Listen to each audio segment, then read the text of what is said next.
Artifact number 21. Zebra stripes that terminated before they wrapped around its body decorate a wall in such a minute way it sits as a lonely island amongst its beige counterparts. Notice the smaller one, resting to the left, breaks where light becomes dark, tapers where light divides from dark, shortens once light reaches dark. Notice the larger one, resting to the right, dark splotches with almost lowercase a looking figure, a swooping charcoal mark like Chinese calligraphy to decorate its heavy upper portion, perhaps twice the length of its partner in crime. Notice how they both are darker than lighter. Notice how they respond to the little raised bumps in the wall, careful to leave them white as if highlights or sparkles rendered in a glossy surface. As if a paintbrush had meant to continue a stroke but ran out of ink. As if pushed against the wall then let go, dragging whatever remained across the surface to leave these two little histories. Histories like when a spatula is dragged through a heavy pan filled with slurry that thickened too long.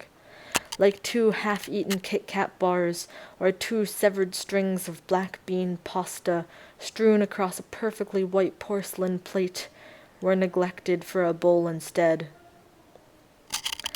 Almost ellipsoidal from an angle, can you see the rim of two coffee cups, the first with 2 sugars, the second only 1? A bowl of black beans, the uncovered face of a blackberry or lingonberry pie. Gray-black refuse of a dripping pie where the sugar is left on the bottom of the oven. Smells sweet at first, then left too long, forgotten over other tasks and other problems until the plume of smoke fills the house and burning caramel is all that's left to think about. Perhaps by scraping it off there would be a point of redemption, but you've run out of pie filling. The small seeds in a black mission fig, the condensation procured on its skin that's foggy and changes color as it rotates in your warm hands, only reveal themselves when cut, stay in place.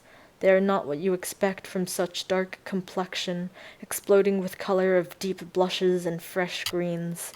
The infinite dots of white and red that recede back into its little spherical form looks like an optical illusion. You get lost in its infinity until you turn it back over to its black skin. Perhaps by peeling away at that skin, there could be something exciting underneath. Take black beans. Their dark midnight skins are contrasted by a little white nodule, made even more prominent when boiled.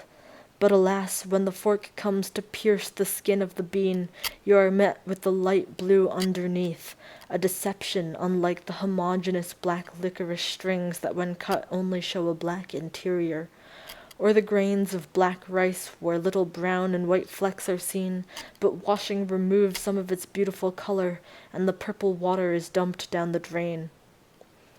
To understand the perfection of flavor and taste, one must pay careful attention to every aspect, carefully remove the berry from the bush, place it in the basket, watch it glimmer in the late summer sun.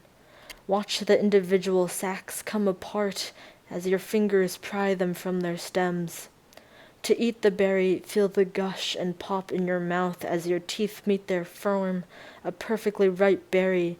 Feel the cool release of their flavor coat your tongue and throat, all the way down into your stomach. Now consider this over a cup of coffee.